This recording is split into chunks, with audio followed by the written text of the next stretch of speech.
Ayushman card के अंतर्गत कौन कौन सा बीमारी का इलाज हम लोग करा पाएंगे, कौन सा बीमारी इस कार्ड के अंतर्गत आता है नहीं आता है। गांव गांव में जाकर बनाया जा रहा है। इस पर संपूर्ण जानकारी आप सभी को देना चाहते हैं कि इस पर कौन कौन सा इलाज हम फ्री में करा सकते हैं। सरकार ने कौन कौन सा इलाज हम लोग को मुफ्त किया है, किन बीमारियों पर हम इसका इलाज करा पाएंगे, किन किन बीमारियों का इस कार्ड के तहत नहीं करा पाएंगे, उस सब का संपूर्ण जानकारी हम सभी को देना चाहते हैं।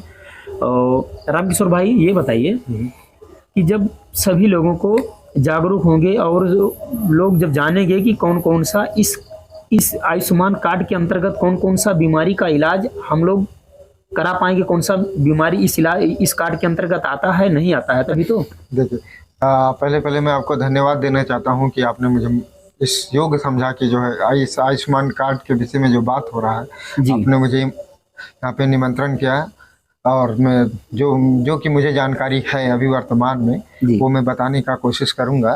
पहले ये बात निर्धारित कर लिया जाए कि इंसान को पहले ये पता होना चाहिए कि आयुष्मान कार्ड क्या है।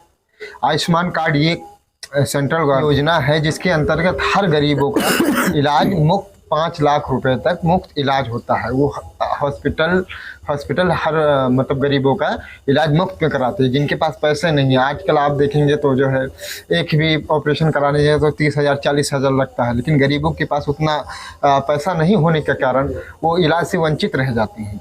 तो उनको पहले ये पता होना चाहिए कि आयुष्मान कार्ड है क्या, उसका ज़रूरत क्या है और वो कहाँ हम उपयोग करें, और कौन कौन सा इलाज उसके तहत मुफ्त में होता है। कौन कौन सा इलाज मुफ्त में होता है उसे आयुष्मान कार्ड के अंतर्गत ये बात मान लीजिए, आप बड़े हॉस्पिटल में जाएंगे, यहाँ तक कि बड़े हॉस्पिटल का नाम गोंडा का ही नाम सुन लेते हैं तो लोग परेशान हो जाते हैं, लेकिन अब ऐसा नहीं है। आयुष्मान कार्ड के अंतर्गत आपको सभी इलाज, जैसे कि आप ओम पांडे के यहाँ गए तो उनके हर इलाज जो उनके फैसिलिटी में है वो सब इलाज करते हैं। उस कार्ड के माध्यम से जो इलाज होता है उसके तहत हम आपको पूरा जानकारी देंगे कौन कौन सा इलाज मुफ्त में होता है। अपेडिक्स, मलेरिया, हार्निया, पाइल्स, हाइड्रोसिल, पुरुष नसबंदी, HIV विथ कॉम्प्लिकेशन, बच्चेदानी, ऑपरेशन, हाथ पांव कटने की सर्जरी, अगर हाथ पांव काटने की ज़रूरत हो तब भी आपका फ्री में ऑपरेशन होगा।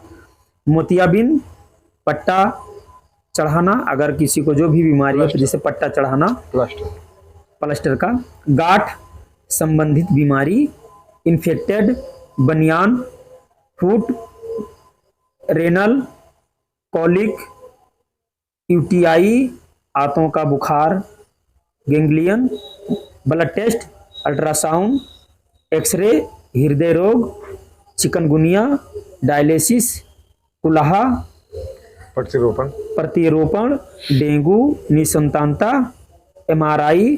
निसंतानता का मतलब कि जिसके पास बच्चे ना हो वो पति पत्नी दोनों लोग अपना जांच मुफ्त में करा सकते हैं, मुफ्त में करा के उसका फायदा उठा सकते हैं। उसका निसंतानता यही होती है जिनके मान लीजिए शादी हो गया, वो कम से कम 10-12 साल के बाद में भी बच्चे नहीं हो रहे हैं, तो वो 1-2 साल में अगर वो चाह रहा है इलाज कराना चाहता है कि 1-2 साल 2-3 साल हो गए बच्चा नहीं हो रहा है, तभी वो मुफ्त में इलाज इस योजना के तहत करा सकता है। MRI और PET, हड्डी में फ्रैक्चर, प्लास्टर करवा सकेंगे। लीवर, बुखार, अगर आपको भालू ने काट लिया है या कुत्ते ने काट लिया है या बिल्ली ने काटा, सांप अगर काट लिया है तब भी आप इस योजना के तहत मुफ्त में इलाज करा सकेंगे। ब्रेन एंजियोग्राफी, हृदय रोग, रीढ़ की जटिल सर्जरी, अगर रीढ़ में आपको समस्या है उसका भी आप सर्जरी करा सकेंगे। जो पथरी का हमने आप लोग को बताया कि जो पथरी का इलाज होता है, पथरी का जैसे पित्त में पथरी है, सर्जरी है, वो सभी हॉस्पिटल में नहीं होता है। तो आपको इसके लिए गाजीपुर, जैसे आप गूगल भी इसके लिए सर्च कर सकते हैं कि गूगल पे हमें क्या क्या इसके लिए बीमारी में, जैसे कौन सा हॉस्पिटल में कौन सा सर्जरी होता है, कौन से बीमारी का, हर हॉस्पिटल में इसका सुविधा नहीं मिलेगा। आपको गूगल के माध्यम से या किसी बड़े हॉस्पिटल में जानकारी करके आपको इसका जानकारी मिल जाएगा कि कौन से हॉस्पिटल में कहाँ इसका इलाज अभी जोरों पर चल रहा है और यहाँ हमारा हो सकता है, क्योंकि हर हॉस्पिटल में हर बीमारी का इलाज नहीं हो पाएगा। तो इसके बारे में आपको इसके लिए आप गूगल सबसे बढ़िया गूगल जानकारी पर भी सर्च कर सकते हैं, गूगल यूट्यूब पर भी आपको मिल जाएगा कि आयुष्मान के तहत कौन कौन सा हॉस्पिटल, कौन कौन सा जगह इलाज मुहैया करा रहा है। इलाज हो रहा है। गूगल का सहारा लीजिए, आप नहीं ले सकते हैं, किसी का बच्चा होगा आपके घर में आसपास, उससे आप कहिए, वो आपको गूगल सर्च करके बता देगा कि इस समय कौन से हॉस्पिटल में कौन सी बीमारी का इलाज आयुष्मान कार्ड के तहत हो रहा है।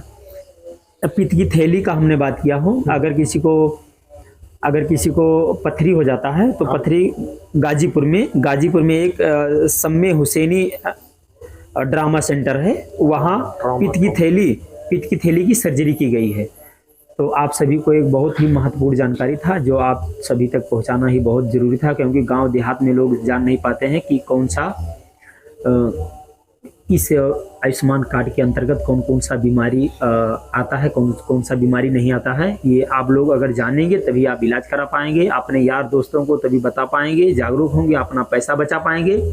और जागरूक नहीं होंगे तो अपना पैसा नहीं बचा पाएंगे, आप पीड़ित रहेंगे, परेशान रहेंगे, इलाज से वंचित रहेंगे, आप समुचित लाभ नहीं उठा पाएंगे। तो आप लोग को आयुष्मान बना के रखने से या जो है उसको घर में रखने से कोई फायदा नहीं। अगर आप पीड़ित हैं, परेशान हैं, तो जाके आयुष्मान कार्ड से इलाज करवाइए और स्वस्थ रहिए। है सर्जरी की, ऑपरेशन की, तो वो जाकर पता करें और अपना इलाज कराएं। इससे अपना पैसा वेस्ट ना करें। बहुत से जगह आप हॉस्पिटल में जाएंगे, ये बात भी ध्यान रखें कि भैया आप लोग को ध्यान रखना है, वो कहेंगे कि आपको ये आयुष्मान के कार्ड के अंतर्गत बीमारी नहीं आता, आपको पैसा देना पड़ेगा। लेकिन आप वहाँ ध्यान रखिएगा, आप गूगल का सर्च कीजिएगा, जिस हॉस्पिटल में ऑपरेशन हुआ है उस हॉस्पिटल में अगर आप जाएंगे तो आपका मुफ्त में इलाज किया जाएगा। मानता हूँ सभी हॉस्पिटल में सभी बीमारी का, मैं पहले ही आपको बता चुका हूँ कि सभी हॉस्पिटल में सभी बीमारियों का इलाज नहीं होता है। और आप जैसे कोई डॉक्टर बता दिया कि ये इस कार्ड, आयुष्मान कार्ड के अंतर्गत पित्त की थैली का सर्जरी हमारे यहाँ उपलब्ध नहीं है, उस पर आप भरोसा मत कीजिए, बैठिए नहीं, आप गूगल सर्च कीजिए और गूगल सर्च करके पता कीजिए कि आयुष्मान कार्ड के अंतर्गत पित्त की थैली का ऑपरेशन कहाँ हो रहा है, किस जिले में हो रहा है। पित्त की थैली का ऑपरेशन इस कार्ड के अंतर्गत आता है आयुष्मान कार्ड के तहत कि नहीं आता है, तो वो आपको सटीक जानकारी देंगे और उस हॉस्पिटल का आपको नाम मिल जाएगा, डिटेल मिल जाएगा, नंबर मिल जाएगा, आप फ़ोन करके बात कर सकते हैं।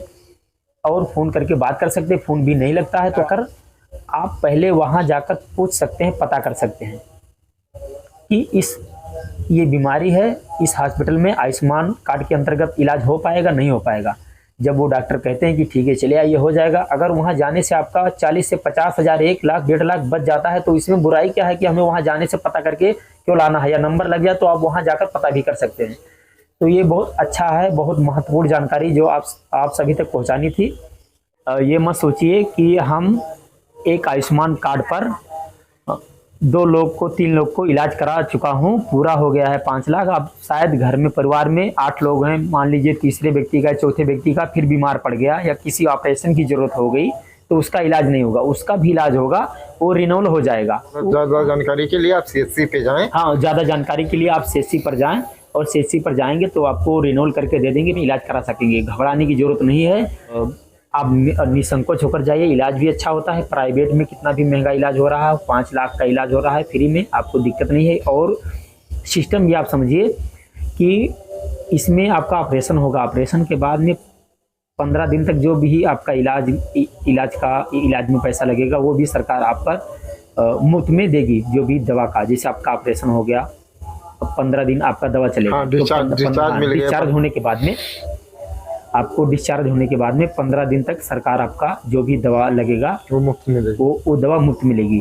उसके बाद में जो थोड़ा बहुत आपको 1000, 1500, 2000 का जो दवा लाना होगा पास से खर्च करना पड़ेगा।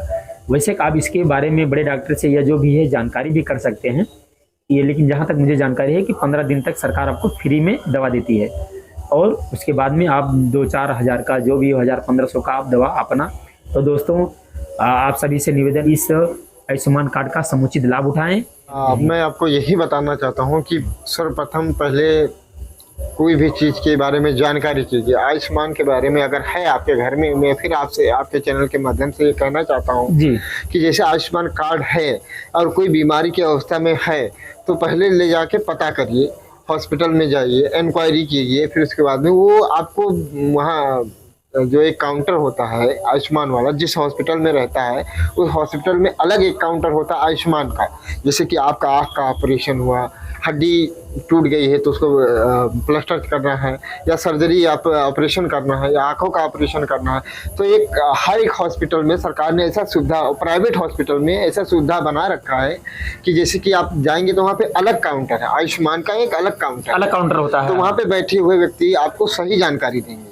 तो आप घबराइए नहीं, पहले वहाँ जाइए, जानकारी कीजिए, फिर उसके बाद में आप इलाज कराइए।